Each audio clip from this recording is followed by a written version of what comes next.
তাই মনে মনে বলল, আহ, কি স্বাদ! মনে হচ্ছে কতকাল পর এত স্বাদের মাংস ভাত খাচ্ছি। কি হলো বাবু, খেতে পারছেন না তাই না? গিন্নি, বাবুর পাতে আর দুটো মাছ দাও।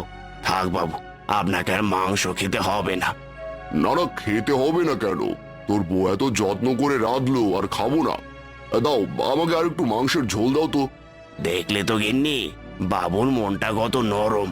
ভালো লাগছে না তাও তোমায় কষ্ট দেবে না বলে নিজে কত কষ্ট করে খাচ্ছে। নিন বাবু, একটাই তো দিন, একটু মানিয়ে গুছিয়ে নিন। এই বলে সবাই খাওয়া দাওয়া শেষ করলো। সন্ধ্যা হতেই হারু মালতীকে বলল, হ্যাঁ গো গিন্নি, ঘরে কি চালের গুঁড়ো আছে? কেন? চালের গুঁড়ো দিয়ে আবার কি হবে? দেখো বাপু, আমি কিন্তু আর কিছু করতে পারবো না। আহা, ওভাবে বলছো কেন? রোজ রোজ কি আর অতিথি আসবে নাকি? বাইরে কি সুন্দর বৃষ্টি হচ্ছে, একটু পিঠা বানাও না। দেখো, এত আদিক খেতে আর ভালো লাগে না।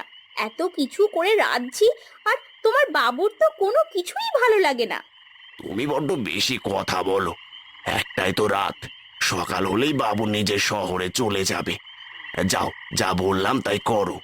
হারুর কথা মতো মালতী পিঠা বানাতে রান্নাঘরে চলে গেল।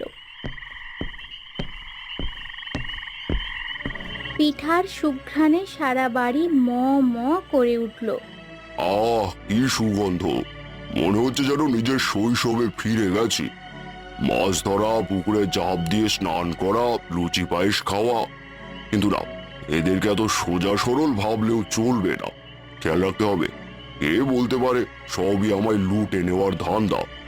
এই বলে রমেশ আবারও বিছানায় শুয়ে পড়ল। রাতে খাওয়ার সময় হারু রমেশকে বলল, নিন বাবু, আজকে রাত্রে একটু কষ্ট করে এসব খান। কালকে তো আপনি আবার নিজের বাড়ি ফিরে যাবেন। হ্যাঁ রে হারু, আজকে একটু কষ্টই হয়ে গেল। তোর ছেলেটাকে তো দেখছি না, ও কোথায় গেল? ও ঘুমিয়ে গেছে বাবু, আপনি খাওয়া শেষ করে ঘুমিয়ে পড়ুন। কাল তো আবার অনেক সকালে ট্রেন। শোনো গিন্নি, বাবু যাওয়ার আগে কিন্তু তুমি সকালে জল খাবার করে দিও।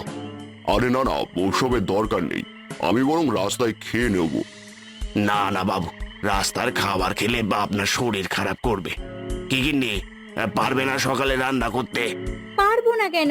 আপনি চিন্তা করবেন না, আমি সকাল হলেই সব রান্না করে রাখবো।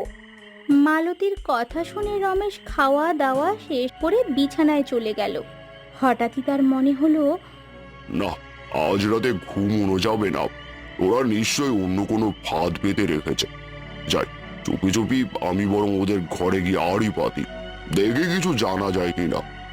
এই বলে রমেশ চুপি চুপি হারু আর মালতীর ঘরের কাছে গিয়ে দাঁড়ালো, আর শুনতে পেল হারু মালতীকে বলছে, হ্যাঁ গো, বললে না তো, বাবুর জন্য যে জামাটা কিনে এনেছি, তোমার কেমন লাগছে?